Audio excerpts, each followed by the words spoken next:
Mesdames et messieurs, bienvenue. Aujourd'hui, nous allons parler de la stérilité masculine.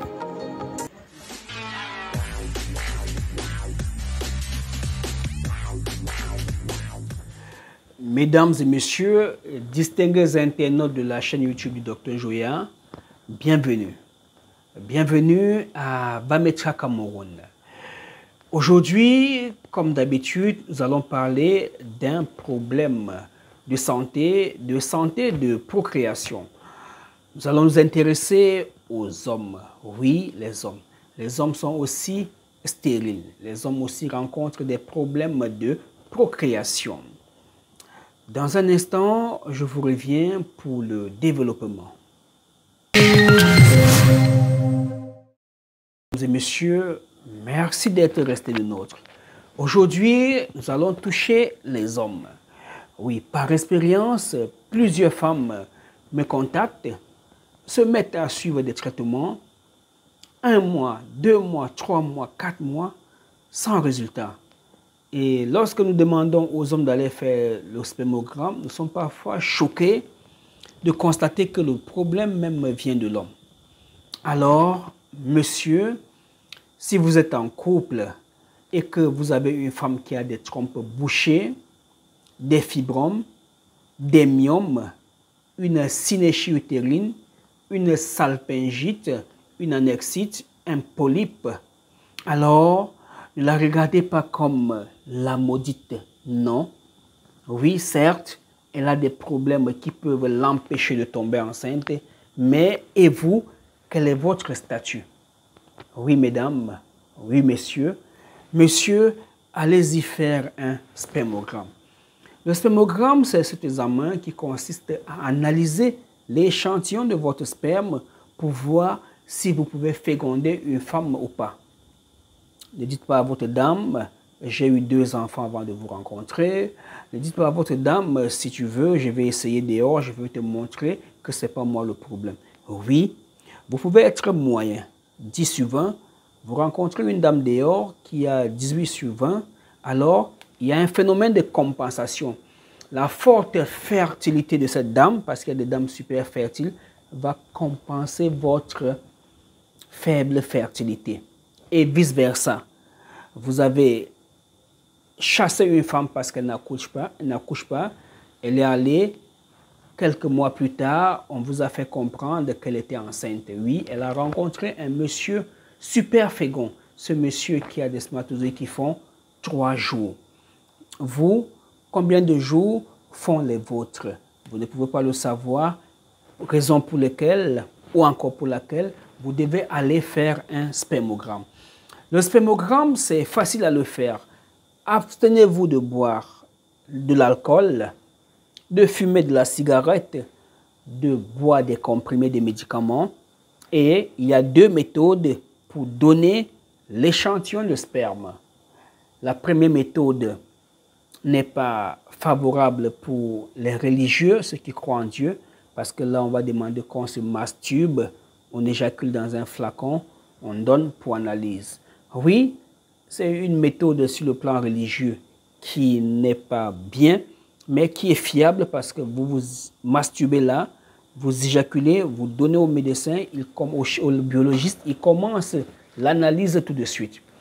La deuxième méthode qui est aussi bien, c'est le coït interrompu. Vous rentrez chez vous, vous payez au laboratoire, on vous donne un flacon, vous rentrez chez vous, alors vous vous amusez avec votre femme.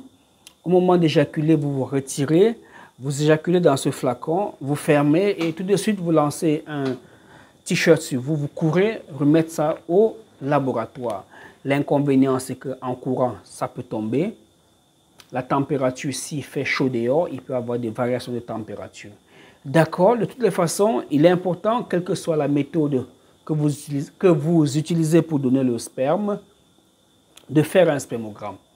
Si ça fait 2 ans, 3 ans que votre femme n'accouche pas, faites un spermogramme par curiosité, par désir de se vanter, de dire tiens madame, c'est pas moi le problème, c'est toi.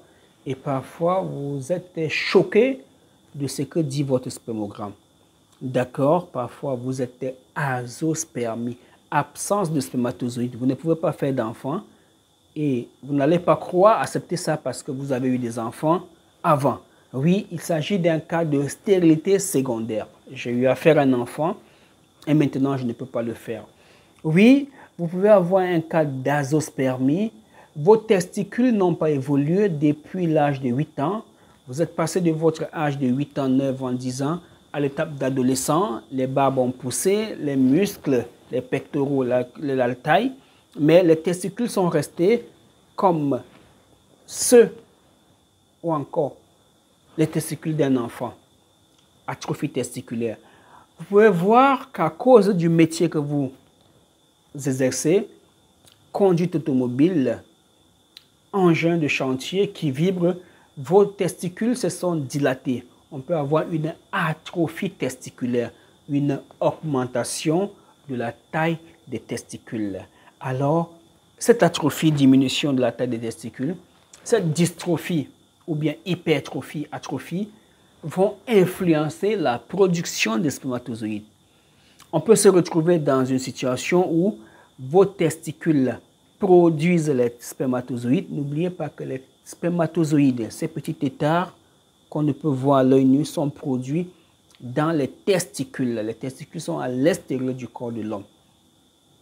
Alors que le sperme, lui, le liquide blanc, sont produits par la prostate et la vésicule séminale. Donc, on peut avoir du sperme, on fait des rapports sexuels normalement, on éjacule normalement, mais dans ce qu'on éjacule, il n'y a pas de spermatozoïdes, on est stérile. D'accord? Voilà. Donc, il est important pour vous, monsieur, d'aller faire un spermogramme. Quel que soit le résultat de votre spermogramme, nous sommes là pour vous accompagner. À l'hôpital, on va un peu prendre du temps, vous demander de faire un bilan hormonal, de faire ci, de faire ça, d'aller voir un neurologue. Le neurologue va prescrire des examens, d'accord, échographie testiculaire, des traitements, et plus tard, il vous dira opération. Alors, lorsque vous nous rencontrez, nous sommes assez froids pour vous dire la vérité. Vous avez une azospermie, je vous conseillerais plutôt de faire une ponction des testicules. Si on fait une biopsie et qu'on voit que vous n'avez pas de spermatozoïdes, vous ne produisez pas, commencez à vous poser des questions. Mais si on fait une biopsie, on se rend compte qu'il y a des spermatozoïdes, alors on saura que ce sont plutôt les voies d'évacuation qui sont obstruées. Ça peut être une varicocèle, un kyste de l'épididyme, une hydrocèle, une orchite épididyme. À ce moment, que ce soit à l'hôpital ou en médecine traditionnelle, on pourra vous soigner. Donc, il est important, messieurs et madame, de faire les examens. Ça coûte cher, certes, mais il vaut mieux prendre l'argent du traitement pour faire les examens. Car ce n'est que grâce aux examens que nous pouvons poser un diagnostic sûr et vous donner un traitement. Je suis le docteur Joya. Il était important pour moi de parler de la stérilité masculine, pas pour stigmatiser les hommes, mais pour les encourager à s'ouvrir. Parce que rien n'est plus pire, n'est plus dangereux, n'est plus discréditant, rabaissant que lorsque le problème de la stérilité vient de l'homme. Je suis le docteur Joya. Contactez-moi par WhatsApp. Envoyez-moi vos différents examens. Je me chargerai de les interpréter et de vous dire ce qu'il y a lieu de faire. Merci et à bientôt.